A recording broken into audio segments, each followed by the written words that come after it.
श्री पृथु जी महाराज अंग की पत्नी सुनीता, जो साक्षात मृत्यु की कन्या थी, उससे वेन नामक पुत्र हुआ, जो अपने नाना मृत्यु के स्वभाव का अनुसरण करने के कारण अत्यंत क्रूर कर्म करने वाला हुआ। फलस्वरूप उसकी दुष्टता से उद्विग्न होकर राजर्षि अंग नगर छोड़कर चले गए। राजा के अभाव में राज्य में अराजकता न फैल जाए, इसलिए ऋषियों ने और कोई उपाय न देखकर वेन को अयोग्य होने पर भी राजपद पर अभिषिक्त कर दिया। स्वभाव से क्रूर, ऐश्वर्य पाकर अत्यंत उन्मत्त, विवेक शून्य वेन जब धर्म एवं धर्मात्मा पुरुषों को विनिष्ट करने पर तुल गया और ऋषियों के समझाने पर भी समझना तो दूर रहा, उल्टे उनकी अवहेलना की, तब क्षुब्ध ऋषियों ने क्रोध करके हुंकार मात्र से वेन को मार डाला। परंतु कोई राजा नहीं होने के कारण लोक में लुटेरों के द्वारा प्रजा को बहुत कष्ट होने लगा। यह देखकर ऋषियों ने वेन के शरीर का मंथन किया। प्रथम जांग का मंथन किया तो उससे एक बौना पुरुष, कुरूप, काला कलूटा उत्पन्न हुआ, और जब उसने पूछा कि मैं क्या करूं, तो ऋषियों ने कहा, निषिद्ध अर्थात बैठ जा। इसी से वह निषाद कहलाया। फिर वेन की भुजाओं का मंथन किया तो एक स्त्री पुरुष का जोड़ा प्रकट हुआ। ऋषियों ने पुरुष को पृथु नाम से एवं स्त्री को अर्ची नाम से संबोधित किया। ऋषि ब्राह्मणों को श्री पृथु जी के हाथ में बिना किसी रेखा से कटा हुआ चक्र का एवं पांव में कमल का चिन्ह देखकर बड़ा हर्ष हुआ कि पृथु के रूप में साक्षात श्री हरि के अंश ने ही संसार की रक्षा के लिए अवतार लिया है, और अर्ची के रूप में निरंतर भगवान की सेवा में रहने वाली श्री लक्ष्मी जी ही प्रकट हुई हैं। सुंदर वस्त्र और आभूषणों से अलंकृत महाराज पृथु का विधिवत राज्य अभिषेक हुआ। उस समय अनेक अलंकारों से सजी हुई महारानी अर्ची के साथ वे दूसरे अग्निदेव के सदृश जान पड़ते थे। सब लोगों ने उन्हें तरह तरह के उपहार भेंट किए। इसके पश्चात सूत, मागध और बंदीजनों ने स्तुति की। ब्राह्मणों ने पृथु जी को प्रजा का रक्षक उद्घोषित किया। वेन के अत्याचार से पीड़ित पृथ्वी ने समस्त औषधियों को अपने में छिपा लिया था, और चूंकि बहुत समय बीत गया था, अतः वे औषधियां पृथ्वी के उदर में जीर्ण हो गई थी।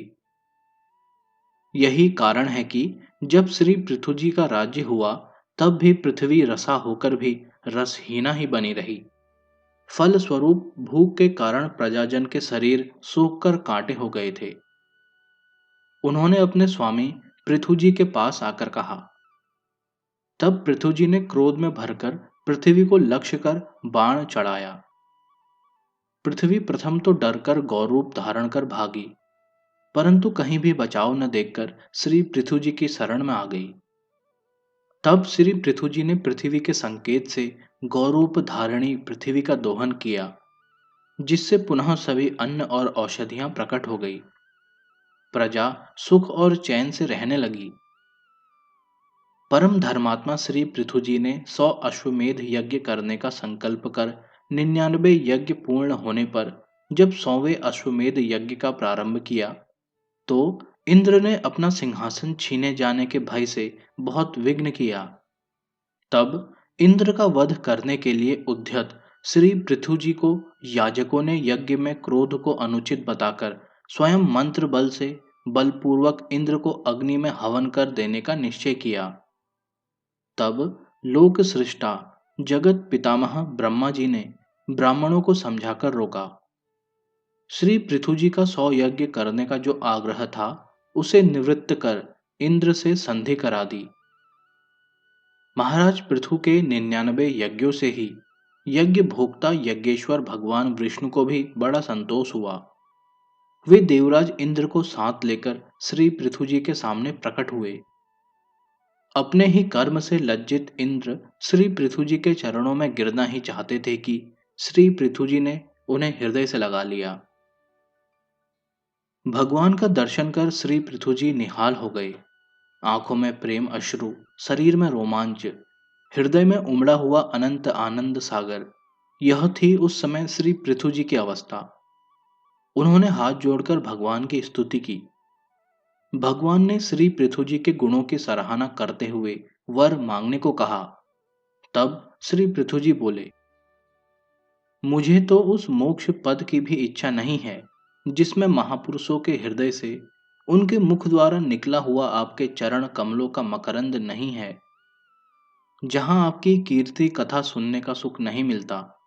इसलिए मेरी तो यही प्रार्थना है कि आप मुझे 10,000 कान दे दीजिए, जिससे मैं आपके लीला गुणों को सुनता ही रहूं। इस प्रकार प्रार्थना करने पर उनको अपनी भक्ति का वर प्रदान कर भगवान अंतर्ध्यान हो गए। बहुत काल तक धर्म पूर्वक प्रजा का पालन कर श्री पृथु जी सनत कुमार जी के उपदेशों का स्मरण कर कि अब मुझे अंतिम पुरुषार्थ मोक्ष के लिए प्रयत्न करना चाहिए, पृथ्वी का भार पुत्रों को सौंपकर अपनी पत्नी सहित तपोवन को चले गए और वहां जाकर भगवान सनत कुमार ने जिस परम उत्कृष्ट आध्यात्म योग की शिक्षा दी थी, उसी के अनुसार पुरुषोत्तम श्री हरि की आराधना करने लगे और अंत में भगवान के श्री चरण कमलों का चिंतन करते हुए ब्रह्म स्वरूप में लीन हो गए। यह देखकर महाराज पृथु की पतिव्रता पत्नी अर्ची ने चिता बनाई और अपने पति के साथ सती हो गई। परम साध्वी अर्ची को इस प्रकार अपने पति वीरवर पृथु का अनुगमन करते देख सहस्त्रों वरदायिनी देवियों ने अपने अपने पतियों के साथ उनकी स्तुति की। वहां देवताओं के बाजे बजने लगे, देवांगनाओं ने पुष्प वृष्टि भी की